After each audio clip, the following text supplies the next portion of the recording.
Salam sejahtera tuan-tuan dan perempuan yang saya hormati sekalian. Saya Mas Abayu, Alhamdulillah berkesempatan lagi untuk kita sama-sama membuat satu perbincangan diskusi ilmiah yang berkaitan tentang akhir zaman. Apa khabar semua? Semoga berada dalam keadaan yang sejahtera, ya, di bawah perlindungan Allah Subhanahu Wa Taala. Jadi hari ini saya nak sentuh topik tentang untuk kita memahamkan dan kita mengetahui realiti Imam Mahdi jika ia ada pada hari ini. Sekiranya Imam Mahdi ada pada hari ini, tuan-tuan dan puan-puan, apa yang dia akan buat dia? Apa yang akan dia lakukan? Dan bagaimana cara yang dia laksanakan? Kenapa ini dapat kita kupas dengan lebih mendalam adalah kerana kita telah mempunyai sumber daripada Al-Quran dan Sunnah. Jadi saya membawakan satu pola corak untuk tuan-tuan dan puan-puan memikirkan sama-sama, ya. Kemudian kita bahaskan, ya, kita bahaskan secara ilmiah, bukan untuk memperdebatkan siapa yang betul, siapa yang salah, tetapi untuk menambah jika ada kurang dan untuk mengurangkan jika terlebih atas perkara yang tidak bertepatan dengan fakta Al-Quran dan Sunnah. Jadi kita akan harus meletakkan semua perbandingan ataupun pernyataan ini berteraskan kepada Al-Quran. Ini yang akan saya sampaikan dan untuk sama-sama kita fikirkan, ya, tuan-tuan dan puan-puan. Imam Mahdi, semua menanti, semua membicarakan tentang situasi zaman apabila adanya Imam Mahdi. Semua membicarakan bagaimana pentadbiran Imam Mahdi. Dan semua menjelaskan betapa keadaan kemakmuran akan wujud pada zaman Imam Mahdi. Namun, itu persoalan dia wujud pada saat pemerintahan sebagai seorang pemimpin kepada sekalian umat manusia. Namun, bagi diri kita, tuan-tuan dan puan-puan, pertama, kita harus faham terlebih dahulu. Kita harus mengenal Imam Mahdi. Kerana banyak versi-versi yang ada di luar yang saling meletakkan picu masing-masing, meletakkan tanda masing-masing bahawa dialah Imam Mahdi. Ada yang mengatakan Imam Mahdi ada di Pakistan, ada yang mengatakan Imam Mahdi ada di Pulau Jawa, ada yang mengatakan dia sedang menanti di Madinah, ada yang mengatakan dia sedang menyusun aturan di Khurasan, dan berbagai-bagai cerita, versi-versi yang sangat banyak yang sebenarnya sukar untuk kita hadam kerana saling mempunyai begitu banyak perbezaan-perbezaan, dan apabila kita minta untuk dihuraikan dengan berpaksikan kepada Al-Quran, tak dapat. Jadi saya nak berkongsi pendekatan yang saya lakukan kepada tuan-tuan dan puan-puan. Tidak mendesak, ya, tidak memaksa, tetapi untuk berkongsi, fikirkan apa yang saya ingin sampaikan dalam soal Imam Mahdi, tentang kedatangan dia, tentang keadaan dirinya pada saat ini. Pertama, tuan-tuan dan puan-puan, kita nak kenal Imam Mahdi adalah dengan cara kita mengenal berdasarkan ilmu. Kerana itu adalah perkara pertama yang akan membawa kita kepada realiti. Saya telah nyatakan berulang-ulang kali dalam video-video saya yang sebelum-sebelum ini, ada 4 perkara utama yang akan menjadi prinsip kepada manusia, hukum kepada manusia. Pertama adalah ilmu, kedua adalah adab, ketiga adalah kreativiti, dan keempat adalah ekonomi. Maka pertama adalah ilmu. Maka kita nak mengenal Imam Mahdi adalah dengan mengenal ilmu. Ilmu yang dia bawa, ilmu yang dia tunjulkan dalam kehidupan dia. Kerana dengan ilmu inilah nanti akan adanya proses yang kedua, ketiga dan keempat. Maksudnya bagaimana? Daripada ilmu maka akan datangnya adab. Adab itu wujud selepas ilmu. Tanpa ada ilmu, tidak ada adab. Kerana adab ini adalah proses pelaksanaan berdasarkan kepada Al-Quran dan Sunnah. Itu adab. Maka Al-Quran dan Sunnah itu adalah asas permulaannya daripada Allah Subhanahu Wa Taala.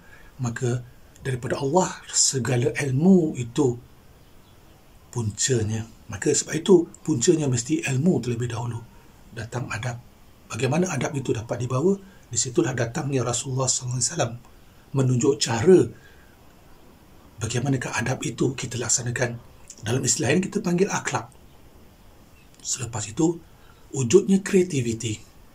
Kreativiti tidak arti kata lain pemikiran, cara fikir, intelijen, kecerdasan, akal fikiran yang sentiasa mempunyai nilai-nilai tambah yang memberikan input-input kepada pembangunan-pembangunan kepada kehidupan manusia dan sekalian makhluk di atas muka bumi dan sekalian alam. Pembangunan-pembangunan teknologi. Ya, kita lihat hari ini dengan teknologi digital, dengan pembangunan arkitektur, bangunan-bangunan, pesawat-pesawat dan sebagainya. Itu semua adalah dalam kategori kreativiti, kreatif dirinya, menggunakan akal. Ketiga. Yang keempat, daripada situ wujudnya teknologi, maka wujudlah supply and demand. Ya, supply and demand dalam bahasa ekonomi, iaitu ada permintaan dan ada penawaran.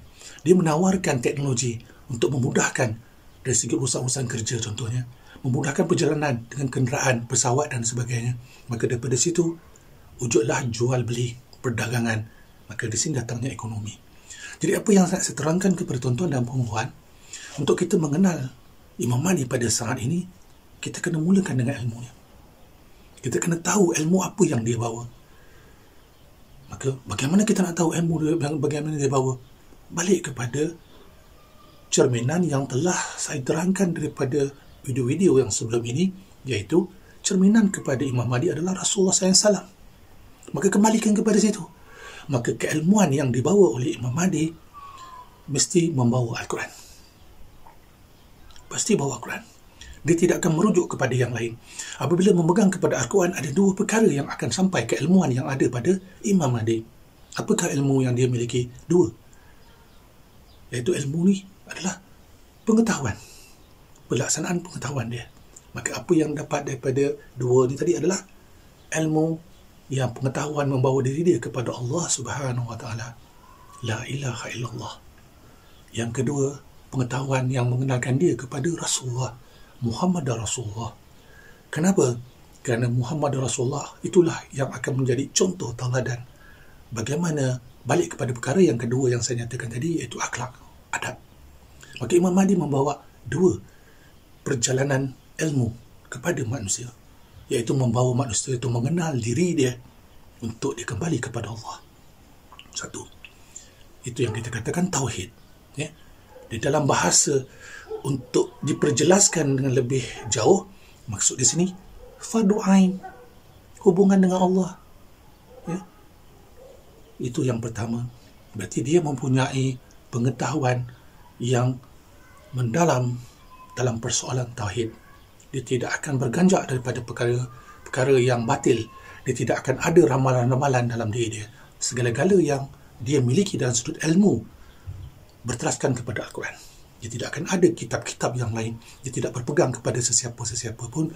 Tidak ada mana-mana pihak yang akan mengesahkan dia dan bagaimana cara dia, melainkan Allah yang menaikkan derajat dia.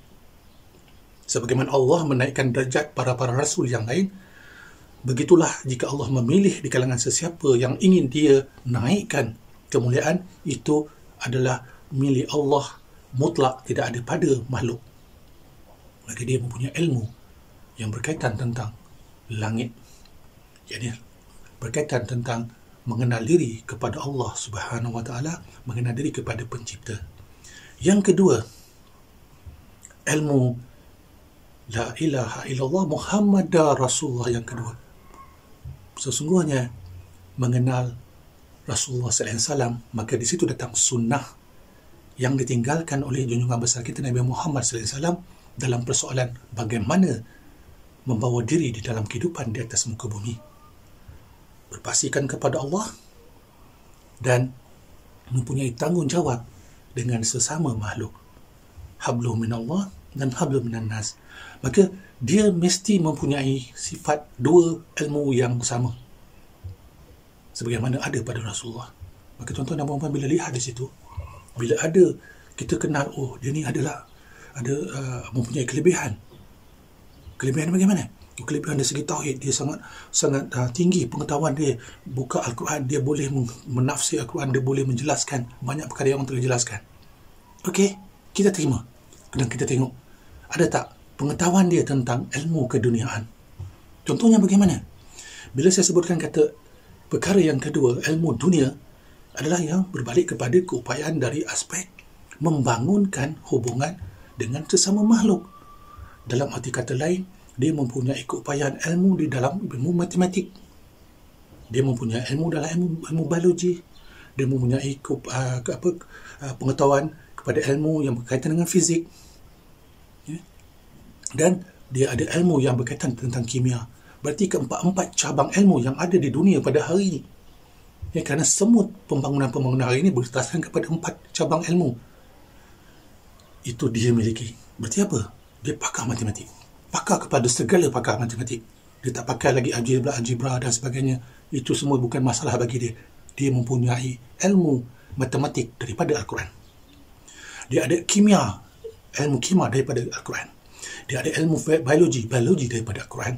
Dia ada ilmu fizik daripada Al-Quran. Maka keilmuan yang dia miliki itu tadi praktikal, fakta, empirikal, mempunyai semua pembuktian saintifik yang sangat jelas.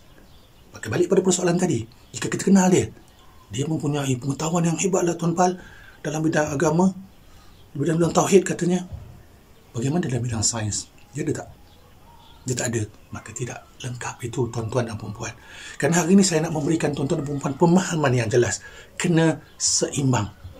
Dunia akhirat, mengenal Allah dan tanggungjawab dia kepada Allah sebagai pemimpin atas muka bumi. Kita kena ada dua-dua. Dia tidak ada penasihat. Ingat di sini, dia tidak ada penasihat 4 orang, 5 orang, 7 orang, 10 orang, tidak ada. Dialah dirinya yang akan menasihati semua yang berada di sekeliling dia. Kerana ilmu dia daripada Allah Subhanahu Wa Taala. Ingat yang saya katakan tadi, Al-Quran dan Sunnah. Maka hari ini saya sentuh sedikit dulu tentang keilmuan. Kerana dalam video-video yang sebelum ni saya dah sentuh dah tentang perkara ni. Hari ni saya sambung lagi lah. Mungkin kerana terlampau banyak video-video di belakang, mungkin tuan dan perempuan nak tengok satu persatu ambil masa ni, saya sentuh sekali lagi tentang bagaimana kita nak mengenal, memahami Imam Mahdi atas 4 perkara. Jadi hari ni saya sentuh tentang ilmu dia. Jadi ada yang beritahu pada saya, Tuan Pal, saya ada satu orang ni, dia mempunyai ilmu yang hebat dalam mengubat orang. Itulah orangnya. Tuan-tuan dan perempuan, macam saya katakan tadi, dia ada ilmu nak buat kapal terbang pun dia ada. Dia nak buat komputer pun dia ada. Dia nak buat ilmu dalam perubatan pun ada. Perubatan bukan perubatan sekadar perubatan ruqyah yang menggunakan ayat Al-Quran saja, tapi perubatan-perubatan yang bersifat teknologi. Dia ada. Dia mempunyai ilmu berkaitan tentang macam mana nak bina bangunan. Dia ada ilmu tentang bagaimana mengkaji tentang jisim-jisim. Kenapa? Ini konsep keilmuan yang meliputi sekalian alam semesta dalam aspek teknologi yang kita akan masuk pada sesi akan datang. Hari ini saya nak sentuh tentang ilmu. Kenapa pentingnya untuk tuan-tuan dan puan-puan faham dalam soalan tadi?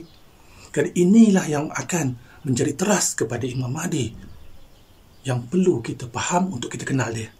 Jadi sesiapa sekalipun yang datang kepada tuan-tuan dan puan-puan memberitahu tentang ada seseorang, maka lihat 2 perkara ini wujud tak pada diri dia. Ilmu dia kepada Allah, ilmu dia kepada sesama makhluk. Artinya, dia bukan sekadar bercerita tentang Al-Quran dalam arti kata menjelaskan ayat demi ayat, tetapi dia juga mempunyai keupayaan untuk menjelaskan setiap permasalahan-permasalahan sosial dalam bentuk yang meliputi saintifik, dalam meliputi perkara-perkara matematik dan sebagainya. Maka, jika dia meliputi keupayaan ini, maka dialah Imam Mahdi. Itu pasti. Ini kata saya. Saya kata pasti. Tapi bagi tuan-tuan dan perempuan nak terima, pasti tak pasti. Itu atas pilihan tuan-tuan dan perempuan. Ini berdasarkan apa yang telah saya fahami dan saya kaji untuk dikongsikan dengan tuan-tuan dan puan-puan. Kerana saya sedar apa yang saya buka ini bukan satu perkara yang mudah. Dan saya mendedahkan terlalu banyak perkara yang sebenarnya boleh juga mendatangkan ancaman bagi diri saya, tetapi dalam soal kehidupan kita hari ini, tidak ada tempat lagi yang selamat, tuan-tuan dan puan-puan. Maka hakikat di akhir zaman, hanya Allah Subhanahu Wa Taala sahaja yang mampu menyelamatkan kita daripada fitnah. Maka balik kepada perkara yang sama. Dunia hari ini adalah dunia fitnah. Maka fitnah ini akan datang kepada setiap manusia daripada segala sudut, sehingga bernafas juga kita bernafas dengan fitnah. Maksudnya begini, apa dia? Kerana semua telah dicampur adukkan dengan hak dan batil. Maka itu berlaku kerana apa? Puncanya telah dirosakkan. Apakah puncanya? Ilmu. Maka sebab itu tuan-tuan dan puan-puan, di mana-mana pelosok dunia hari ini, penguasaan ilmu pengetahuan menjadi teras kepada bagaimana menguasai manusia. Jadi, contohnya macam mana? Tuan-tuan dan puan-puan pergilah ke mana-mana pelosok dunia. Ya? Pusat-pusat pengajian, universiti, pusat-pusat pengajian ilmu teknologi, ilmu agama dan sebagainya adalah tempat di mana itu dikatakan pusat ilmu. Dan daripada pusat ilmu itu tadilah diprogramkan manusia-manusia berdasarkan apa yang telah ditetapkan dalam silibus pendidikan itu tadi. Maka daripada situ, jika kita diajar daripada kecil 1, 2, 3, 4 dan 5 sampai ke 10, maka itu saja yang kita akan faham. Dan jika ada pihak lain yang memberitahu kepada kita lain daripada apa yang kita belajar, maka kita akan menjadi manusia yang bingung. Dan jika kita ramai, kita akan menolak manusia yang bawa ilmu yang kita katakan berbeza dengan diri kita. Maka di sinilah punca perpecahan umat manusia, dan datanglah kepada persoalan-persoalan masing-masing akan menyatakan dia yang benar. Kenapa?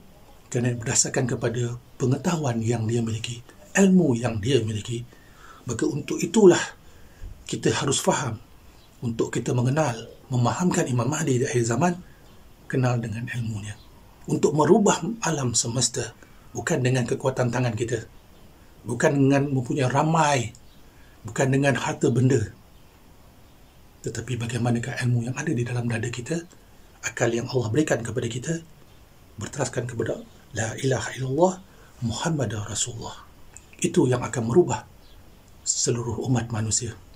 Jika kita telah pun memiliki ilmu yang ada pada diri kita hari ini, ya, ramai juga tuan-tuan dan puan-puan, ada juga yang PhD, ada doktor, ya, student, saya pun ada juga, dah jadi profesor pun.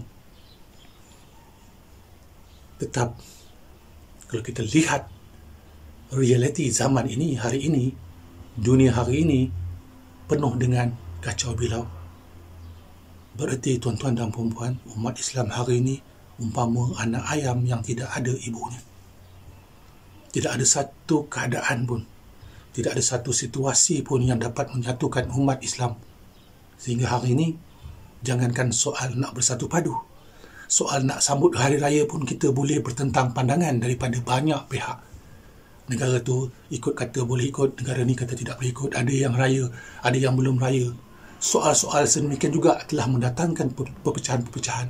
Bagaimana kita nak berhadapan dengan realiti hakikat bahawa kebatilan itu berada di sekeliling kita, jika perkara-perkara yang sedemikian kita masih lagi berbalah di antara sama lain? Kenapa itu berlaku?